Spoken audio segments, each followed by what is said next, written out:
Okay, model railroad fans, I got most of my wiring done, and I created about two dozen wiring power connectors. Here they are, and I'll paint these same color as the cork so they won't stick out quite as much. And when I ballast them, they'll pretty much be hidden. I haven't done the second track here going into the river. I'm working on the bridge, and I haven't powered these three sidings. I ran out of suitcase connectors, but everything else is wired, and it's running good. I've tested it, and next on this video you'll see me running these 5 trains to test the power, make sure it's all good. And one thing I've learned, these Pico switches, if one of these is set straight and the other one's set curve, it shorts out. So you got to make sure that either both of them are straight or both of them are turned. So that's interesting. And I haven't done the sidings yet. I'm going to wait till I figure out what kind of buildings I want to put on here. But yeah, I'm real happy with the electrical work so far. I need to fill in the gaps here with the railroad ties I took out. But yeah, it's working surprisingly well.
This is the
Here, this part of the video, I'm going to show you how I made my electrical connection wires. So I cut a couple of pieces of rail, stuck them on my extra pair of hands here. I'm putting a rail joiner on each one. That was being a little difficult.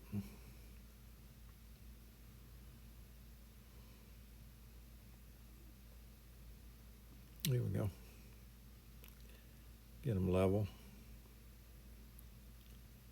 Cleaning off the tip of my $10 soldering iron.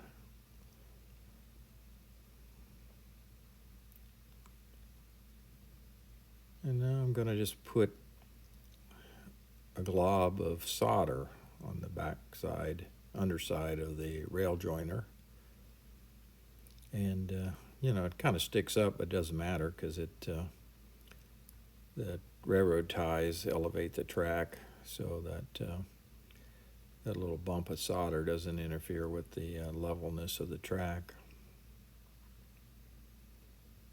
Here I'm soldering the wire on, blow on it a little bit. I want to make sure the solder covers the top of the wire.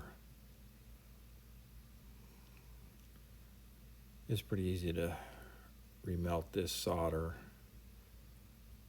So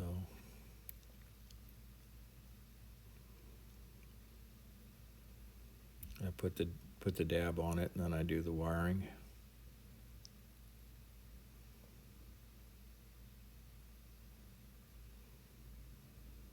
I'm trying to push the solder over the top of the wire, get it covered.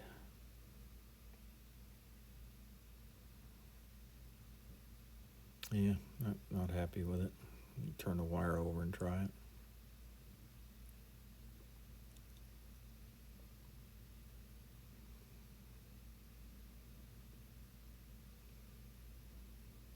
I'm going back and forth, moving that solder over the top of the wire. There. I'm happy with that. Clean off the tip again. You got to keep that tip real clean, otherwise it doesn't work very well.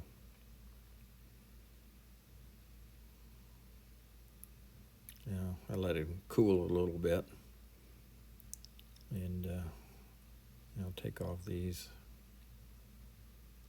This one's giving me trouble again. There we go. And put on two more. I use a little different technique in this next part of the video.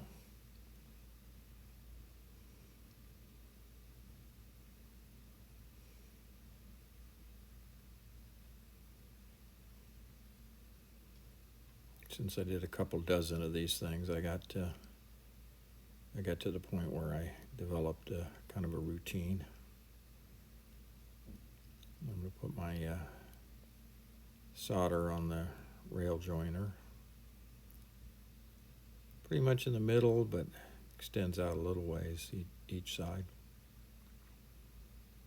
You don't get too much, but you need enough to get that wire covered.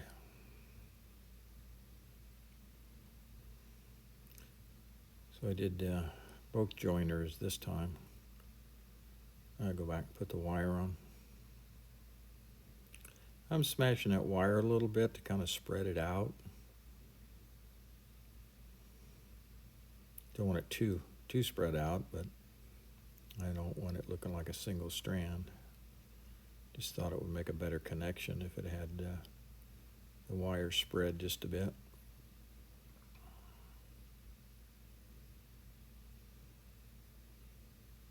Yeah, not working. Turn it over.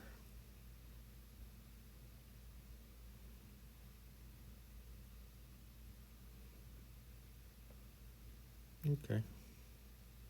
Next one.